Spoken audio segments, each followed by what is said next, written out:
Bueno, hay más asuntos internacionales, queremos hablarles de Qatar. Se ha despertado una polémica internacional a cuenta de la supuesta persecución de los homosexuales, etcétera, ¿no? Y la prohibición del alcohol, pero hay más asuntos polémicos en Qatar mucho más preocupantes. Nos los cuenta Carlos Paz, que es un experto en el mundo islámico. Carlos, ¿qué tal? Pues muy buenas tardes, un placer estar aquí. Bueno, parece que Qatar se ha convertido en, o es uno de los países financiadores del terrorismo internacional más importantes.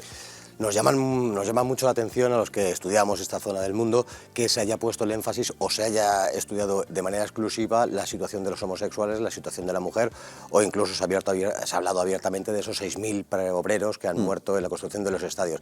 Pero se omite sistemáticamente, porque no deja de ser un socio de Occidente Qatar, la nula existencia de ningún principio democrático. No hay parlamento, no hay partidos políticos, no hay elecciones ni nada que se le parezca. Hay una asamblea consultiva que es el gobernante que lleva la familia Al Thani, que lleva desde el siglo XIX, y sobre todo, como tú bien dices, el sostenimiento y la financiación sistemática de grupos terroristas suníes, sobre todo de la escuela Hanbali.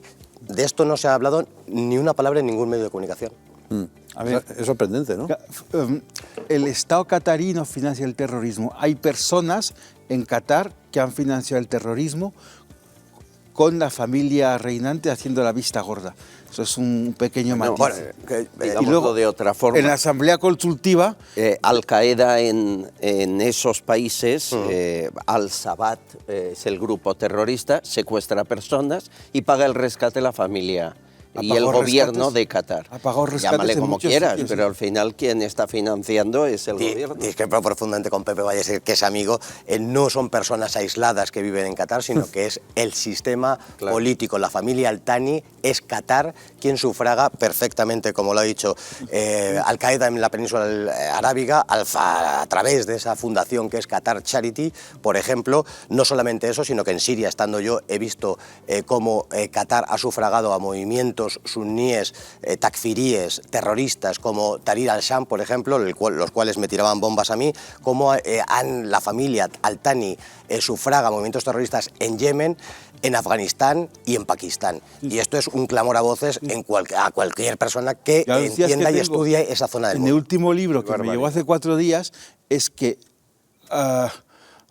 además un periodista que fue rehén en Oriente Medio, vamos, es que ha habido tolerancia de los Al Thani en relación con la financiación terrorista, pero que el aparato estatal catarí directamente no lo financia. De todas maneras, Occidente... Pero también, por ejemplo, otra cosa de Qatar que me ha sorprendido son las relaciones un poco espurias que mantiene con Israel, ¿sabes? Es decir, oficialmente no hay relaciones diplomáticas. Al respecto del terrorismo, quizás simplemente una cosa. En junio del 2017, en plena fervor de la guerra de Siria, Arabia Saudí denunció a Qatar por financiar el terrorismo. Era verdad, era un acto de hipocresía, puesto que Arabia Saudí era quien pagaba a los otros grupos, principalmente a toda esa pléyade de grupos conocidos como el Estado Islámico, Al-Qaeda, etcétera, etcétera, y fue expulsado de la Liga Árabe. En enero del 2021, el año pasado, ha vuelto a la Liga Árabe, han hecho las paces, si se quiere entender así, y toda esta cuestión del Mundial y otras muchas cosas que subyacen detrás de lo del Mundial no es otra cosa que un blanqueo precisamente para desmarcarse Qatar de esa imagen de sufragador del terrorismo. Hay hasta un campeonato del mundo, cuéntame Carlos, año 2010 en Uganda, estaba jugando España y Países Bajos y comete un atentado en la zona un grupo que ahora lleva 10 años unido a Al-Qaeda, los de Al-Shabaab, financiados supuestamente por el gobierno de Qatar. Murieron casi 80 personas.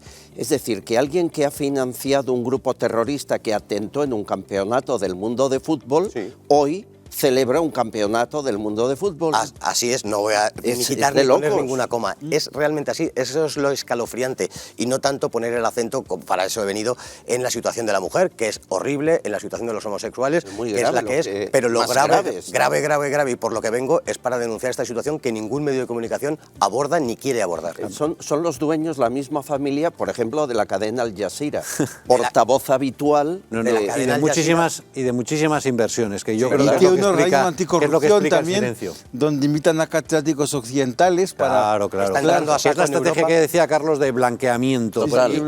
Y además con un fondo público de inversión donde se dedican a regar y a comprar voluntades de manera espectacular. Y lo han conseguido, vamos. Y sí, lo están consiguiendo, desgraciadamente. Y bueno, y el blanqueo de organizar un mundial, por cierto, fuera de la fecha habitual, que también es espectacular. Bueno, todos los detalles de por qué y cómo ha ido engrasando Qatar esa diplomacia nos los cuenta Rocío Hernández.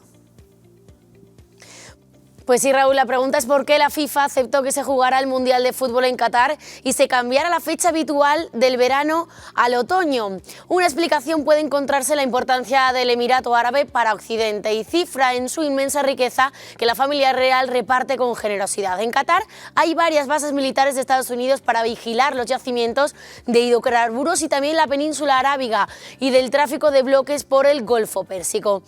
El pequeño país dispone de las terceras mayores reservas de gas natural del mundo, por detrás de Rusia y de Irán, países hostiles a Occidente. El Emirato de Qatar dispone de unos activos de unos 650.000 millones de dólares en su fondo de inversión, una cantidad de dinero muy atractiva para las endeudadas economías europeas. Así, ha entrado en el capital de empresas como los bancos Credit Suisse y Barclays, el fabricante de automóviles Volkswagen, la sociedad propietaria del Empire State Building en Nueva York, el aeropuerto de Heathrow y la productora de cine Miramax.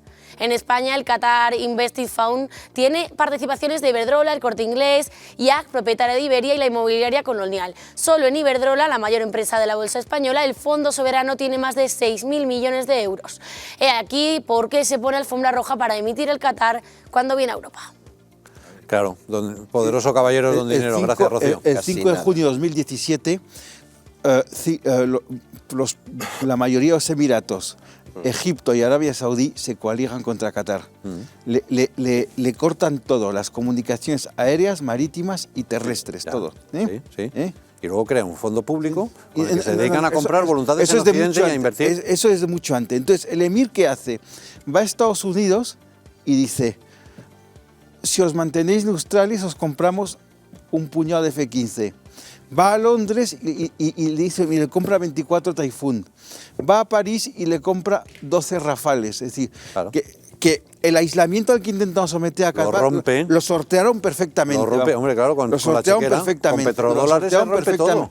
Lo sortearon perfectamente. Luego, en relación con Arabia Saudí, es un cambio radical de postura del emir anterior, del emir Hamad, que cuando en el 95 derroca a su padre era un pelé de Arabia Saudí, el emir Jalifa. Y entonces, es decir, dice el emir Hamad: vamos a dejar de ser el hermanito pequeño de Arabia Saudí, y ya ha dejado de serlo. Que nos guste o no nos guste es otra cosa, pero los hechos son lo que son, vamos. Y decir abiertamente que en España su introducción también es muy fuerte a través de los equipos de fútbol, a través del periódico El País o a través del Corte Inglés, y esto hay que decirlo. Eso sí. Y 6.000 millones de euros invertidos en Iberdrola, que no está mal tampoco. Así es. Carlos, muchísimas gracias. Muchísimas gracias a vosotros. Pepe, gracias también. A ti. Un abrazo.